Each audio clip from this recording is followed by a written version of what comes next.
So we're going to start, I'm Mike Quiñones.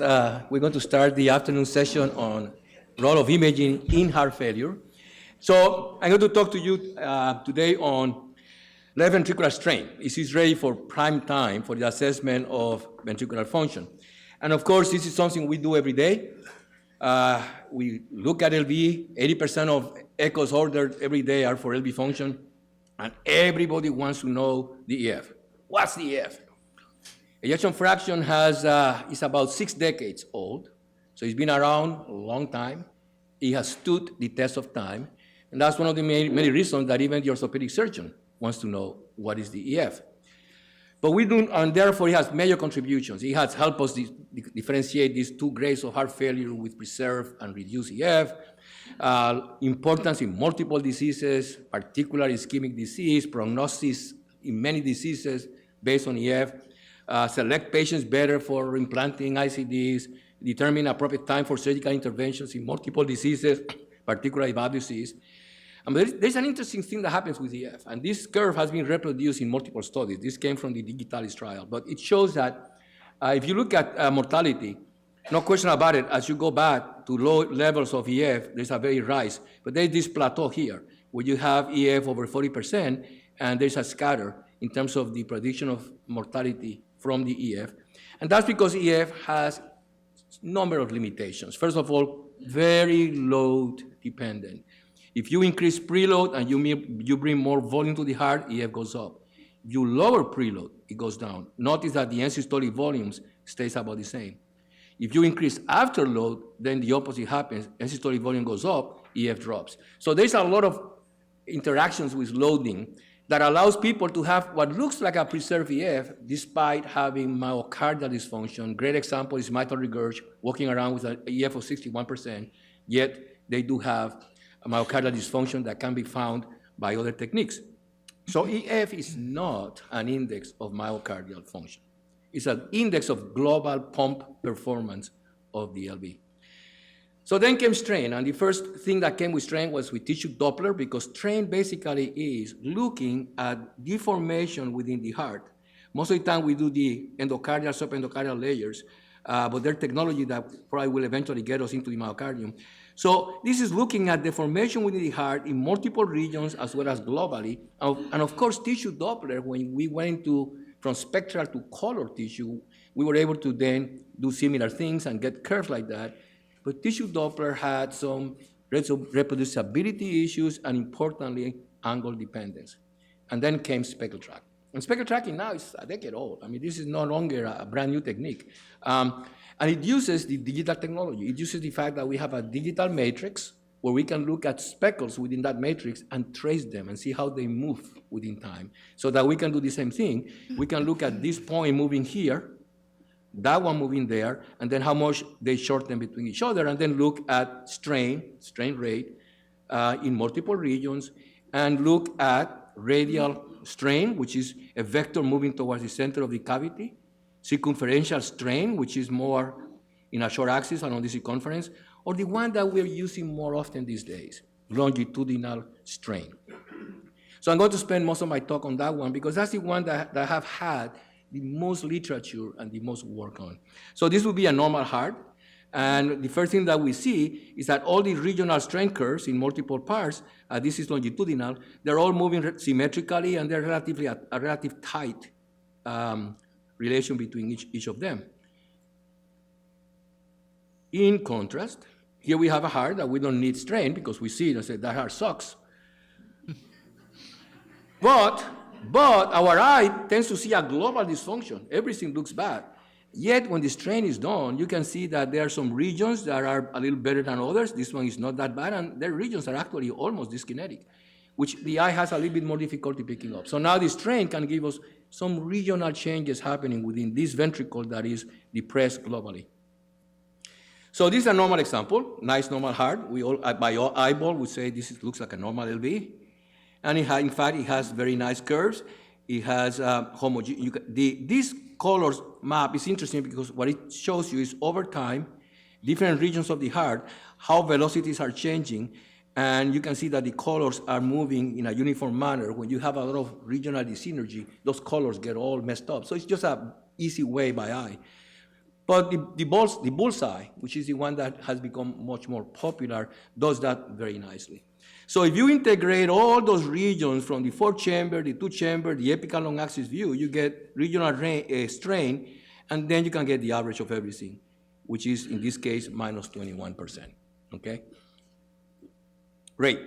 So after a few years of kind of wrestling with it and trying to figure out what we do with this brand new wonderful technique, there was a consensus document between the ASE and the European Society, and also endorsed by the Japanese Society. And they looked at the literature data, and they put this very nice table that you can see that mean strain, which would be sort of the average global that we're talking about, in different publications with different equipments, are a little bit not perfectly all the same, but they're all clustering around something close to 17. And we're going to come back to this 17 a little bit later. But remember, notice that there's a plus or minus for each of them. So even within normal people, there may be some ranges. Now, this is a great example because it shows a patient with a super normal EF. This is just a EF of 90%, almost cavity obliteration, right? Great EF. Also, you all can see severe concentric LVH, very big left atrium, hypertensive patients obviously has heart failure with preserved EF. With that left atrial, you know that the filling pressures are going to be affected and so on. So we look at the strain, and sure enough, there are regions that have very poor strain in the 4-chamber and 2-chamber view, and then you end up with this beautiful bullseye showing a lot of regional changes, and the average of all that is under 17. So this is a patient that has great global pump function, but clearly we're seeing that there's some myocardial dysfunction, and it's with some regionality, even though to our eye, everything looks good. So what can we do with all this? Well, there are 3 main areas that people have been interested. One is, can we do this to do the synchrony a little better? And I'm going to start with that one because that's the one that still is struggling. This was one publication that had a nice result. And basically what you're looking is activation by contraction of septum lateral and trying to see whether there is a significant delay of one region versus another, which sounds very logical. But the problem here, even though this study showed very nice results in sensitivity and specificity, is that there's been disagreements between studies. And this has not reached prime time in terms of helping us decide who gets a bi-V pacing. So the guidelines are still with the very traditional QRS duration, ejection fraction, symptoms, and so on. Perhaps one day it will, but it still has not reached prime time. This is the area that is really moving very rapidly, is detection of subclinical LV dysfunction in different disease states. This is where we are right now. And there's a lot of disease states. I just put a few here, but there's a bunch of, even acromegaly, there are papers showing that there may be reduction in strain. So there's a whole lineup of diseases where investigators are finding EF may be okay, but the strain is reduced. Well, before we can do that, we need to go back to what is a normal value. So here we have this heart transplant patient coming for a checkup. Looking good, EF looks good, everything looks okay. Global strain is 15, minus 15. So that's a little down, okay? Question is this normal or abnormal? Is this within that plus or minus reproducibility that I showed you earlier in the table? And what do we do with this data? That means the patient should go and get a biopsy? Patient is doing fine clinically? So I'm beginning to touch on one of the issues that we have to deal with is we find very early subclinical disease, but what do we do with the findings? And this is just an example. Minus 15% is not in the normal total range, but what do we do with it? In somebody who is an outpatient doing okay, coming for a checkup. So these are 2 studies that have just recently come out. They're the same group, side by side. It's a task force for strain, and they're hot off the press. They just came out, I believe, this month in JACC Imaging. So this one looks at variability and reproducibility, and they look at a bunch of machines. You can see all the different brands of machines here. And they found in this graph, this is, the paper has a lot of tables, and it's a nice paper to go through it, but this graph, I think, says a lot. What this is a plot of the average peak strain of all the machines. So this is averaging them all versus each machine individually. So it's the machine versus the average, okay? And you can see the spread. The spread speaks by itself. And we could argue that maybe one or two companies may have a tighter fit than others, but the point is, of this slide is showing that there is variability. That's the point. And actually, the conclusion of the study was that LV segmental longitudinal strain measurements have a higher variability on top of the non-interventor bias. Segmental strain patterns analysis might be a more robust alternative, and I'll show you what that means in a minute. So this is the same hypertensive patient I showed you earlier. Same guy with the LVH and the cavity obliteration. This is done with a Toshiba, okay? And again, you see these curves where there's some areas that are not doing that great, others are doing a little better. This one is like minus 34, which is pretty good. And this is with the GE. So notice, the patterns are exactly the same, but the absolute values totally different between the two. So we can pick up the pattern with both machines. The absolute values is a little different story. This is the two-chamber view. Toshiba, GE. Patterns very similar. The same regions that are abnormal here are the same regions that are abnormal here. Absolute values are different. So regional patterns are more reproducible than the absolute values. And that was the point of that particular paper. Same group then had this other one, very interesting, looking at accuracy of detecting regional functional abnormalities. And they did something very neat. They had like almost 60 patients, and they used CMR as the indicator of a scar. And except for one patient, I think everybody else had a scar of some kind. Little one, bigger one, big ones.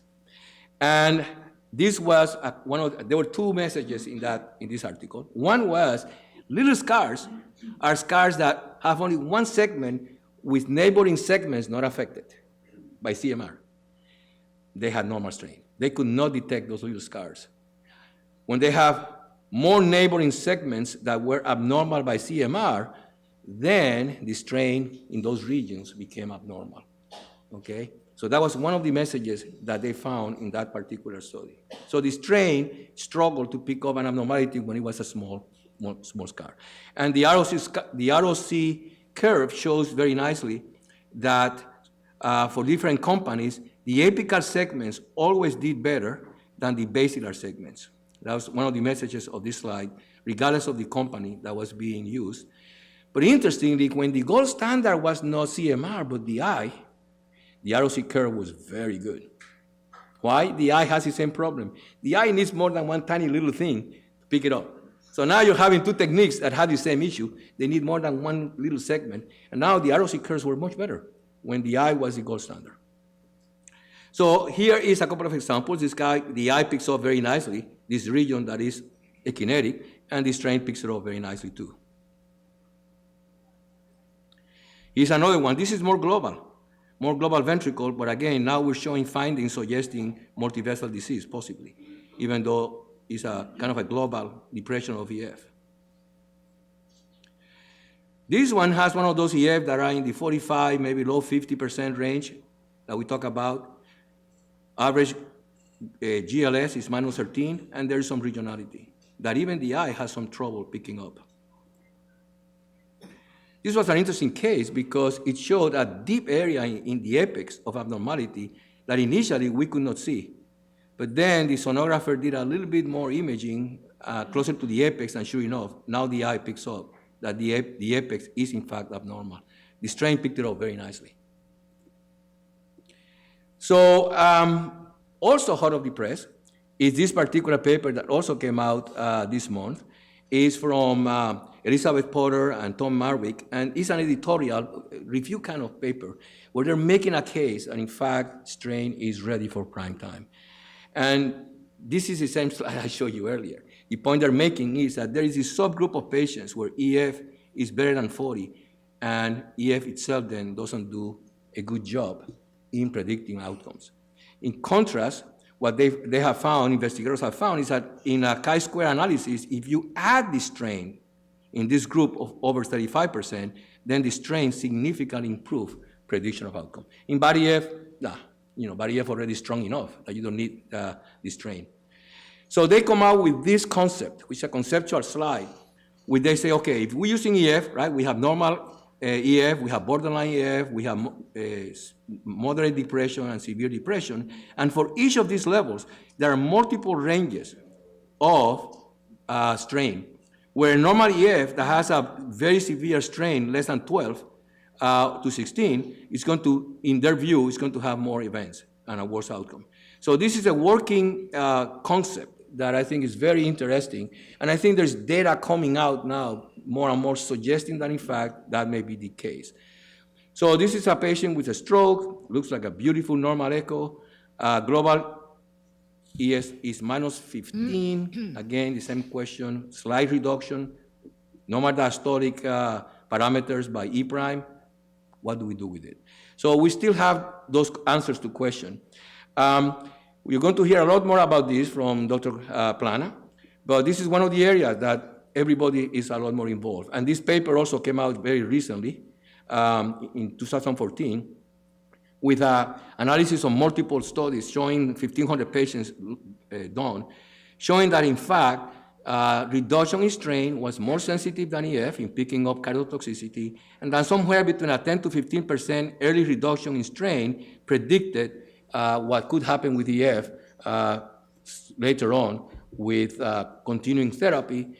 And this is an example of a patient with breast cancer who comes in and has a GLS of minus 16.6. And again, the question is, what should we do about it? Stay tuned. I'm sure Juan Carlos is going to tell you more about that. But that's one of the big questions. We're finding these things. What do we do? Should this patient be started in heart failure treatment, even though at this point in time they have no heart failure? Finally, for stress echo, there's some studies coming out with dobutamine comparing the expert eye with the strain, and they have shown very nicely that the sensitivity between visual and strain are very similar, are in the similar range, okay? The advantage being that the fellows, the trainees, do better with the help of the strain. However, the specificity is a different story. Specificity of the eye for most of the readers was still in a 60% range, except for this fellow here, where strain across the board is less specific. So again, kind of a similar concept, very sensitive. The question is the specificity. So I leave you with the following take-home messages. Strain provides definitely a more sensitive measurement of myocardial function than EF, and therefore may help in detecting a lot of subclinical disease in multiple conditions, and possibly detecting also chemotherapy toxicity. In subgroup of patients with EF in that 40% or higher, it may become a good predictor of events. And then we have to decide what to do with those patients in terms of therapy. Regional strain may help in the detection of regional abnormalities at rest or during stress, but with some specificity issues. And limitations that still are there, basically we still need good quality of images and not use contrast, similar to 3D. Inaccurate results may be incorrectly accepted. That's one of the problems. If you let the machine do it for yourself, and you don't use your brain, you might make decisions that are not the best. I think this is getting better. I see minus 17 is becoming more and more kind of a number that people are using. And basically the big question is, what do we do with this huge volume of data of subclinical abnormalities in terms of patient care? So that, I think, is going to have to be what we do over the next 5 years or so. But I think that with cautious and selective applications, LV strain may be reaching prime time. And in fact, we are doing a lot of it in our lab, and we're using it accordingly, but with the same issues. What do we do with a finding that is abnormal when everything else looks okay? Thank you very much. And while I'm disconnecting my